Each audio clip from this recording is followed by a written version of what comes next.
Welcome back to BB Nissan Z. Today we're going to be doing the valve cover gaskets on my 370Z.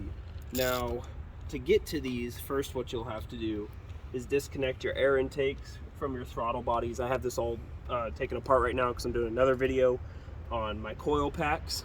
But while I was down here, I thought I would do my valve cover gaskets as well. First, like I said, remove your air intakes from your throttle bodies.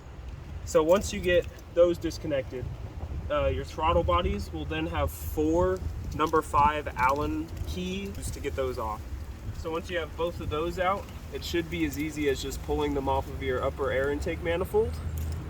Once you get those off, you'll be left with your upper air intake manifold with its cover. Take the cover off with the 10mm bolts, it's not that bad. And then the manifold itself has 1, 2, 3, 4, 5, 6, 7, 8 screws you have to undo that bolted down to the center, and then also 1, 2, 3, 4 screws along the back of it that connect it to all this piping back here. Unclip everything and then undo some tubing, and it should just lift right off. Now once you lift that off, you are left with this on top. You have your fuel rails, and then your lower intake manifold and your valve cover gaskets here. We're going to be changing, or the valve covers, we're going to be changing the gaskets here. And each of these have 10mm bolts that hold them down. A few of them underneath of these fuel rails might be hard to get to, but I'll see if I can get to them just using ordinary tools.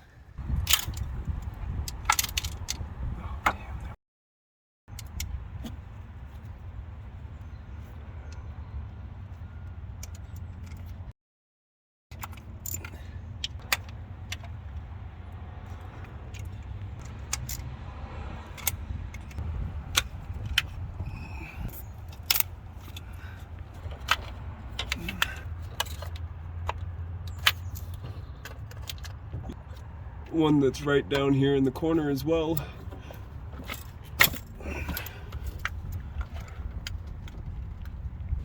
Okay, so for this last one in the very far corner that I found, you are going to need a like a elbow socket kind of thing attachment for your socket set, and an extra extension. These are at weird angles that you can't fit directly in, so come over here. And inside this back area, you can see it right back there behind the pipe, and I'm not sure if you can see it, it's right there. And so the way you got to get to that is from the back behind here, and then use your elbow socket to come in a little closer. There are a few bolts I did not mention down here. So you have these 4 up here that are easy to get to. You have your one right here, that's a little annoying. You're going to need a pair of 90-degree needle nose pliers, like, let's see where mine are, here. Some of these. This will allow you to get underneath of there and pop that clip up and get this out of the way. So you can get that screw.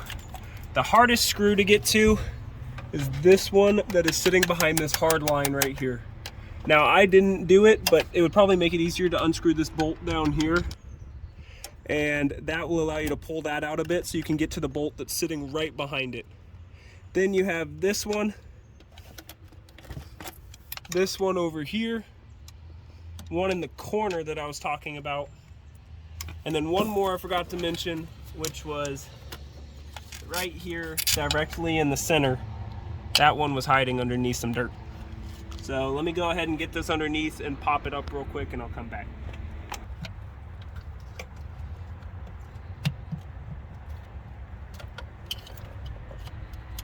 Just wiggling in my flathead screwdriver around the edge to get as much popped up as I can. After a lot of persuasive maneuvering, we have it out. I had to take off the cap, give myself some extra room, and then the next thing I did was made sure all of the clips really on the inside of here were all undone. These, all the ones along the back. This was a pain to get around with this throttle body hanging out all the time.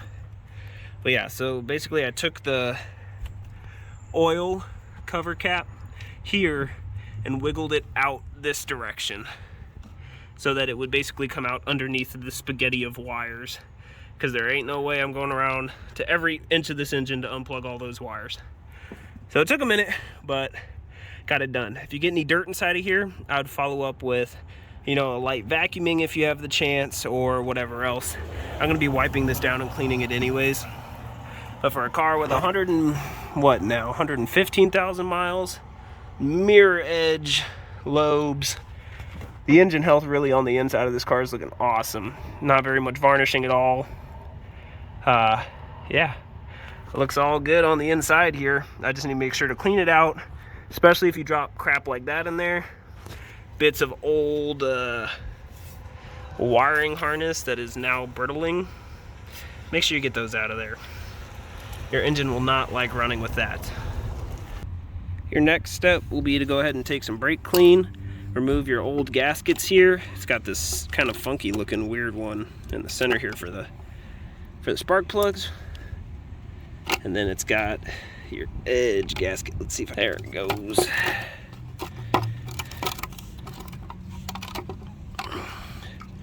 So pop off your old gasket. Oh man, this one had a lot of gunk along it. On this one you could see on the outside here. Let's see if it'll focus. Let me get it away from this.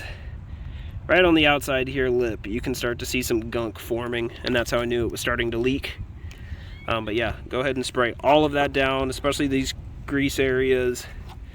Clean out the outside too, you might as well while you're here. And then go ahead and as well spray down the edge of this.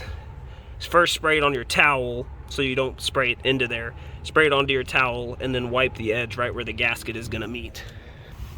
Once you get that cleaned up as well as you can, especially along these gaskets, make sure you really wipe those down. You will go ahead and grab your new gaskets here, this one and one of these as well, and you will line them up. So I'm gonna line them up real quick and show the finished product. Make sure that when you're putting this on, the flat side of it is facing up, like the place where it's going to mount onto the engine. The other side will have it's like a T shape, and it sits down into that groove. That groove will hold it into place when you get it put into here, so that when you turn it over, it just doesn't fall out. So once you get that on, go ahead and put this on as well, and then you will be all set to go. And I will show the process of putting it on as well. We are all cleaned up now. Cleaned on the other side as well. See how the gasket stays in place here. Now what you will do is wiggle it back in there, but before we do that, one crucial step is to take some of your oil that is just sitting in here, dab some just on your finger, and then do a nice light line just around the edge, and just get the base of all the gaskets along the edge here a little bit wet. I'm gonna do that off camera because it's easier with two hands. Well, here we are again about 20 minutes later. So again, with a lot of shimmying and moving my throttle body out of the way, I can fit this gasket and valve cover gasket and valve cover through this hole in the wires that are kind of wrapping around it like this. You'll fit it in there, but as you're fitting it in, I learned the hard way, it started falling off. Keep one hand underneath on the gasket up front, and one hand underneath on the gasket around the back as you're pulling it in. That way, if any random wire or random thing along the fuel rail hits it, it doesn't dislodge the gasket, and you don't have to pull it all out and reseat it. But I got it back in here and pushed down, and so now we're gonna tighten the bolts. As with all of the top of your engine gaskets, the way you're gonna tighten these bolts down is I would start with that center one right here, and then move out 2, 3, 4, 5, 6, and then you have 2 on the corner, 7, and then one out here. So then do that till it's about all the way down to the engine. Once you feel that resistance, just go just a little turn more. That'll smush the gasket and you should be good. But the way these screws are designed in the 370Z, it doesn't really let you over tighten because they have a collar on them. So once you meet that stopping point, you really can't go further. Just add a little tightness and then you should be good to go. But again, in that pattern, center, 2, 3, 4, 5, 6, 7, 8, 9, 10. And then it should smush itself on. Alrighty, we got them all down. Don't forget the one that's hiding underneath of a spark plug right here, a spark plug wire. And those 2 corner ones are definitely you-know-whats. I don't think YouTube will let me say that, but they are a pain. And my best way to get to that corner one that I found is a what do they call this? 1/2 inch? No, way smaller. 1/4 inch. 1/4 inch ratchet with a small extension, with an elbow, with an extension to your 10 millimeter, and that will allow you to get around this pipe right here through the back and then bend it. And so that'll let you get them down to torque. This is all you need for the torque. They do not need to be torqued crazy. Just make sure they're firmly in place so the gasket is squished.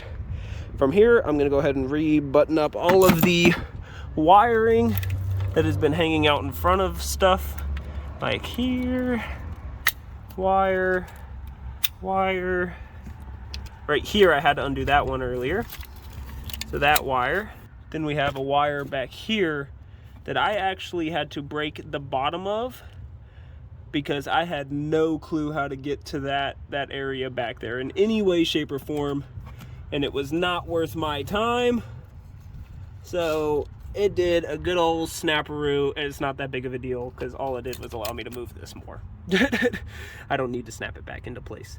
But from here, I will spray off the mess where I first noticed I was leaking down inside of there along that ridge. Spray everything off underneath of here as best as you can.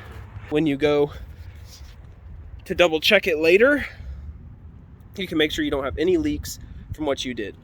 You want everything to be clean so you notice any small oil. So let me clean that up. So that completes my valve cover gasket video for as far as I'm gonna go. On the other side, it is literally the same exact thing. You have your middle screw and then your screws right along the edge. This one on mine actually is not leaking at all. You can tell they give you nice little edges so that you can see if it's leaking along there. I don't have any leaking on this side of my cover gasket, you know, knock on wood, because I said I've never had issues with leaking in my car, and now I saw that one. But it's the same exact thing on this side. You might have a little more trouble because of your fuel line here that's nice and pressurized and hard, but other than that, it's the same. Screws off, put on a new gasket, make sure everything is clean before you replace it down. A lot of times you'll see that kind of rubbery type of stuff that's along the gasket. You just take a flathead screwdriver and kind of scrape that off a little bit if you see it. Don't scrape too hard because you don't want divots in your face where you're having the gasket face, but just hard enough to rub it off. It's just like little rubber. That way you have a perfectly smooth surface to mate it to, and then go ahead and tighten those down on that side as well. That concludes this video. I have another video I'm going to be doing about my coil packs. I'm getting them from Z1, and I'm going to go ahead and do those, and I'll have another video for that. Thanks for watching.